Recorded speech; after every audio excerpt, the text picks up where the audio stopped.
Kamusta po? Hello po mga katambay. Muli po, nagbabalik na naman si Kamanong po sa Tambayang Makabayan. Komentuhan po natin. Ito po, meron po tayong kukomentuhan muli yung talagang sinasabi na ang bagong Pilipinas po talagang sisikapin po mga katambay na paunlarin po at tinitiyak po nila ang lahat po ng pera po ng gobyerno o lahat ng papasok sa gobyerno, tinitiyak po nila na paunla din po ang ating bansa. Yan po ang sinasabi nga ang bagong Pilipinas. Ito po, painggan po natin ang pahayag po sa balita. Kasama na rin po ang ating Pangulo dahil siya po magpapaunlad ng ating bansa, mga katamay. Kukomentuhan po natin ang balita at ang pahayag ng Pangulo. Ito po, umpisa na po natin mga katambay. Binigyang pagkilala ni Pangulong Ferdinand R. Marcos Jr. ang mahalagang papel ng mga government-owned and controlled corporations para sa pagpapabuti ng pamumuhay ng mga Pilipino.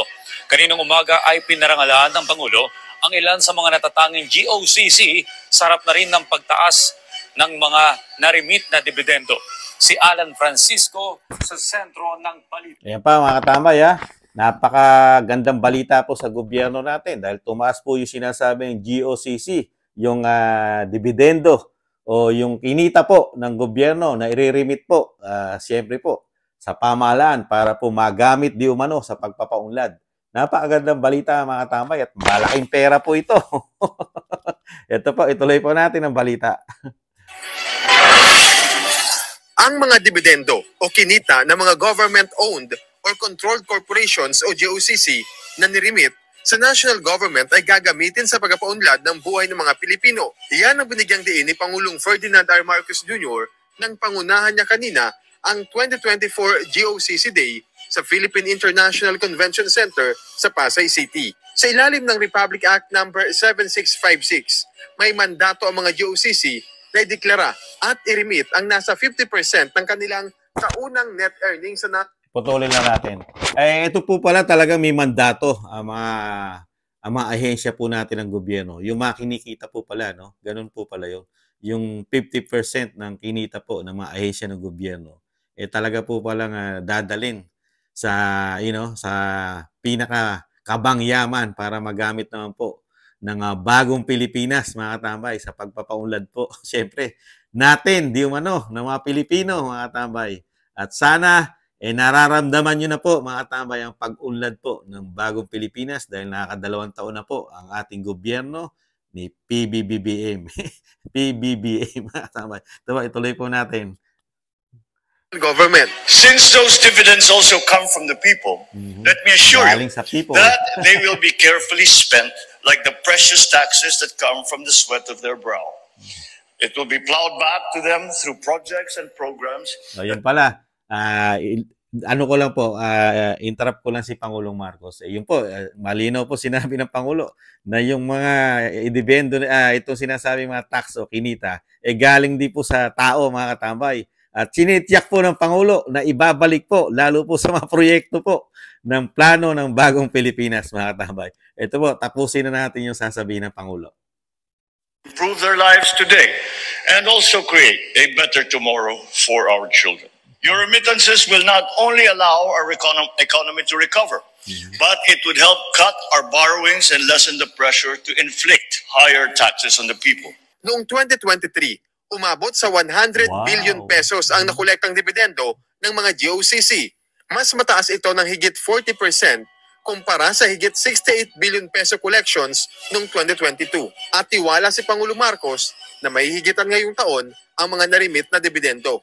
And if the amount remitted as of May 3, which is 88.56 billion pesos, is any indication, then we are on track to meet that goal. To put it in the proper perspective, the dividends are not being remitted to the government to be stored, but to help the people. For after all, they are the GOCC's true stakeholders. Our call for higher earnings is a call for efficiency. And this goes especially to the agencies that deal directly with the people. Kabilang sa 10 nangunang GOCC ay ang Land Bank of the Philippines, Philippine Deposit Insurance Corporation, Bangko Sentral ng Pilipinas, Philippine Ports Authority at Philippine Amusement and Gaming Corporation. Kasama rin ang Manila International Airport Authority, Subic Bay Metropolitan Authority, Philippine Charity Sweepstakes Office, Philippine National Oil Company at ang National Transmission Corporation. Taong 2011, nang simula ng Department of Finance ang GOCC Day. Yan po mga tambay, putulin na po natin. Yun po, nakita po natin ang talagang madiin at talagang seryosong salita at pahayag ng Pangulo. Talagang ibabalik niya po sa atin mga tambay ang kinikita po ng gobyerno, yung tinatawag na GOCC mga tambay. Ito po yung mga remittance po na 50% po ay kailangan po mapunta po at magamit po ng sinasabing gobyerno natin o ang bagong Pilipinas na tinitiyak ng Pangulo mga katambay na talagang ibabalik sa atin, lalo sa pag-unlad ng ating bansa, mga katambay. At, last year, mga katambay, kinita po ng GOCC ay 100 billion pesos, mga katambay. Yan po, ginamit po yan noong 2023, mga katambay. At nararamdaman naman natin, mga katambay, di po ba? Lahat po ng pera po ng sinasabing mga Pilipino, mga taxes natin, kinikita ng gobyerno, nararamdaman po ni Juan de la Cruz yan, di ba? Ramdam na ramdam po natin yung mga katambay, di po ba? Dahil 2 taon na po natin nararamdaman ang pagbabago po ng ating bansa sa pinakamagaling pong ginagawa ng bagong Pilipinas. Di po ba mga katambay? Ramdam na ramdam natin yung pagbangon ng Pilipinas, di po ba? Lalo sa kahirapan, kawalan ng trabaho, di ba? Binabago po at sa dami po ng nagninegosyo na at nag-uumpisa na sa ating bansa dahil sa dami ng nahihikayat din ng Pangulo sa labas ng bansa para mamuhunan sa atin, di po ba? Dahil ramdam na po talaga natin mga katambay. Kahit si Kamanong, nararamdaman na yung pagbabago ng bansa mga katambay. Dahil talagang gamit na gamit ng pamahalaan natin ang pera. Di po ba mga katambay? Yung pera na nakukolekta po, talagang binabalik po sa mga Pilipino. Ramdam na ramdam. Lahat po. Di po ba? Pati ang bilihin, nararamdaman natin na bumababa na ang bilihin. Di ba? Pamasahe. Di ba? Kuryente. Di ba? At marami pang iba mga katambay. Yan po ang pagsisikap po ng gobyerno natin ngayon. Nararamdaman na natin ang pagsisikap po ng gobyerno mga katambay. Ramdam na natin mga Pilipino mga katambay. Yung mga pera na ginagamit po para sa pag-unlad. Di ba? At sinabi po ng balita kung ano po, gaano kalalaki po ang pera po na ginagamit po sa atin ng pamahalaan para sa pag-unlad ng mga Pilipino mga katambay. Ito po, nangunguna po ang Land Bank. Ito po ang Land Bank po, nagpasok po ito ng 32.12 billion mga katambay. Yung kinita po nito, mga katambay. At sumusunod po ang Philippine Deposit Insurance na meron pong 10.68 billion. Ito po, pangatlo po ang Bangko Sentral na may 9.2 billion. Philippine Port Authority, 5.6 billion. Lalaking pera nito. Itong Philippine Amusement and Gaming, 4.6 billion. Puro billion po to mga katambay. At ganun din po ang airport natin na worst airport. Kahit po pala worst airport na ang ating airport na iniipis dinadaga. At nagkakaroon naman ng laglag bala. Kumikita pa rin po mga tambay. Meron po siyang idibendo na 3.4 billion mga katambay. Ganun din po ang Subic Bay Metropolitan Authority. Meron din po 3.07 billion. Philippine Charity Sweepstakes. Ito po, kahit po napakaraming tumatama sa sweepstake, sa loto, kumikita pa rin mga tambay, 2.7 billion ang kinita po. At ang Philippine National Oil Company, meron po 2.664 billion and National Transmission Corporation and 2.16 billion.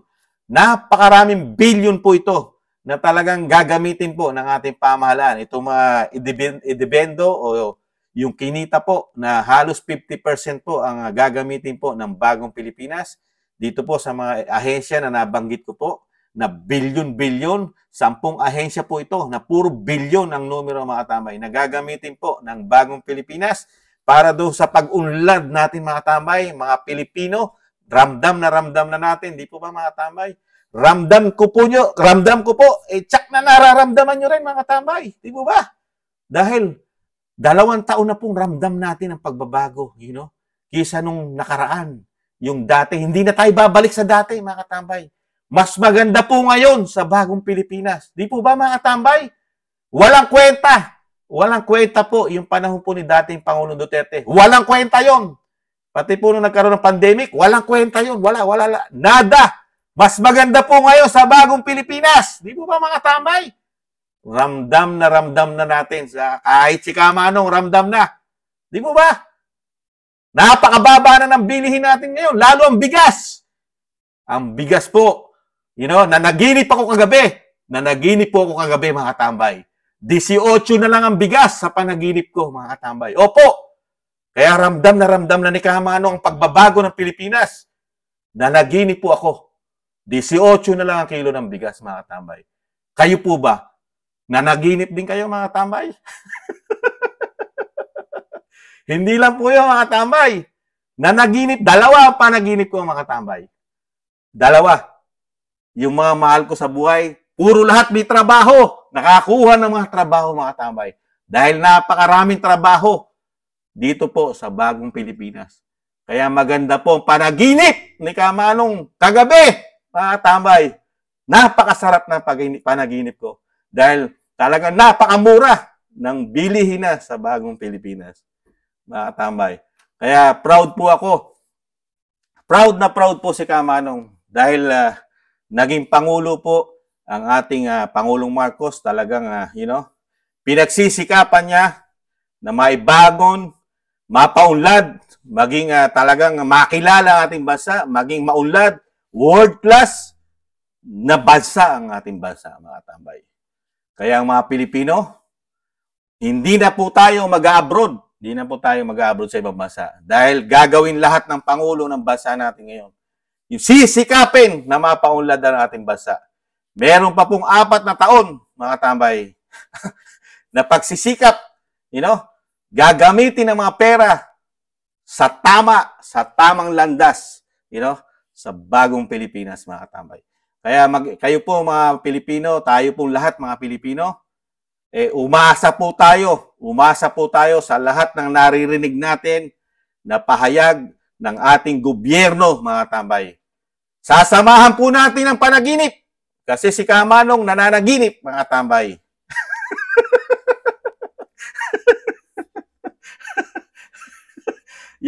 Kaya po mga tambay, sana po dumating din po ang araw na yung tigas po at talagang seryoso na pahayag ng Pangulo, sana seryosohin niya rin po yung issue niya sa droga, mga tambay. Seryosohin niya rin po, di ba? Lagyan niya rin po ng tapang at diin, hindi lang puro ganda na ekonomiya, ibabangon ko ang bansang Pilipinas, lalo ang kahirapan, susugpuin ko. Sana ganoon din po pagdating sa droga, Sugpuin mo rin yung bumabati ko sa iyo at tuldukan mo rin yung issue ng droga. Naisingit lang ni Kamanong, mga tambay. Isama rin po sana sa bagong lipunan. Bagong Pilipinas, mga tambay. Ay, nako. Kaya, mga tambay, sana po, ito pong darating na, siyempre po, susunod, gagabi na naman, di ba, mga tambay? Gabi na naman. Sana po managinip ulit si Kamanong na mas mababa pa ang kilo ng bigas. Sana po abuti ng 15 pesos po sa aking panaginip. Muli po si Kamanong na madalas na pong managinip ngayon at talagang proud na proud po sa nangyayari po sa ating bansa dahil sa panaginip ni Kamanong talagang nagbago po ng malaki ang ating bansa, mga tambay.